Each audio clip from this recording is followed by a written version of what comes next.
मां गंगा की उत्पत्ति की कथा हिंदू धर्म में बहुत महत्वपूर्ण है।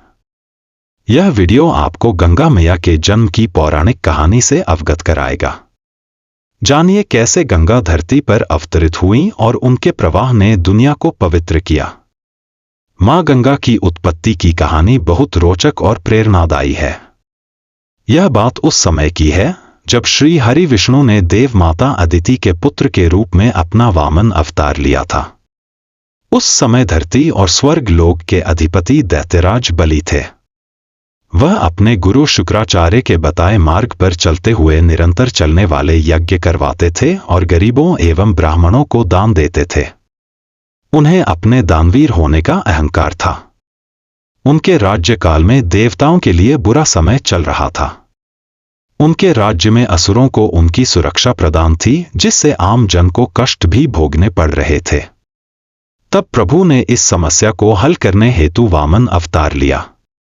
वामन देव का बलि के दरबार में आगमन। बालक ब्राह्मण रूपी वामन देव दैत्यराज बलि के यज्ञ स्थान पर पहुंचे।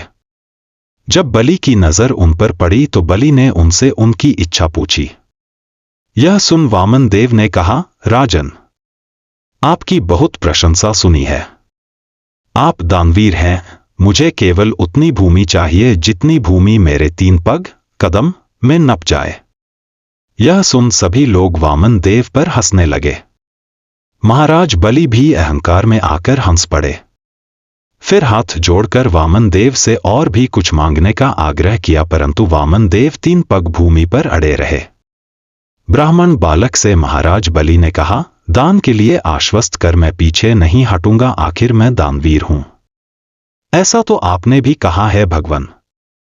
मैं आपको आपकी नापी हुई 3 पग भूमि दान करने का संकल्प लेता हूं।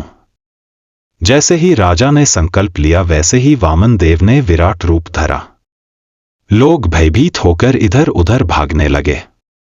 वामन देव ने एक पग में धरती और दूसरे पग में आकाश को नाप दिया और फिर तीसरे पग के लिए अपने पैर उठाए और बाली की ओर देखा।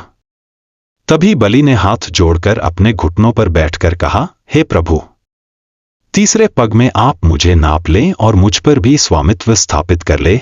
यह रहा मेरा मस्तक आपकी सेवा में, आप मेरे मस्तक पर पग धरें। जब प्रभु आकाश को नाप रहे थे तभी उनके पैर का अंगूठा ब्रह्मांड में टकराया और वहीं से दिव्य जल बहने लगा, जिससे प्रभु श्री हरि के चरण कमल धुले। वो दिव्य जल की धारा जैसे ही प्रभु के चरण धोकर नीचे की ओर गिरा, तभी ब्रह्मा जी ने उस जल की धारा को अपने कमंडल में धारण कर लिया और यही जलधारा ब्रह्मा जी की पुत्री गंगा कहलाई। ये जलधारा श्री हरि विष्णु के पैर यानी पद से टकरा कर निकली, इसलिए देवी गंगा को विष्णुपदी भी कहते हैं।